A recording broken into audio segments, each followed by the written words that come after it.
আয়াত ২৪। أفمن يتقي بوجهه سوء العذاب يوم القيامة وقيل للظالمين ذوقوا ما كنتم تكسبون অনুবাদ, যে ব্যক্তি কিয়ামতের দিন তার মুখমণ্ডল দ্বারা কঠিন শাস্তি ঠেকাতে চাইবে সে কি তার মতো যে নিরাপদ?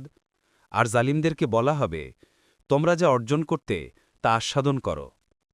তাফসির ১ নং ফুটনোটের বিবরণ। যেমন অন্য আয়াতে এসেছে, যে ব্যক্তি ঝুঁকে মুখে ভর দিয়ে চলে সেই কি ঠিক পথে চলে, নাকি সে ব্যক্তি যে সোজা হয়ে সরল পথে চলে? সূরা আল মুলক ২২। আরও এসেছে, যেদিন তাদেরকে উপুর করে টেনে নিয়ে যাওয়া হবে জাহান্নামের দিকে, সেদিন বলা হবে, জাহান্নামের যন্ত্রণা আস্বাদন করো। সূরা আল কামার ৪৮। আরও এসেছে, যে অগ্নিতে নিক্ষিপ্ত হবে সে কি শ্রেষ্ঠ, না যে কেয়ামতের দিন নিরাপদে উপস্থিত হবে সে? তোমরা ইচ্ছা আমল করো। সূরা ফুস্সিলাত ৪০।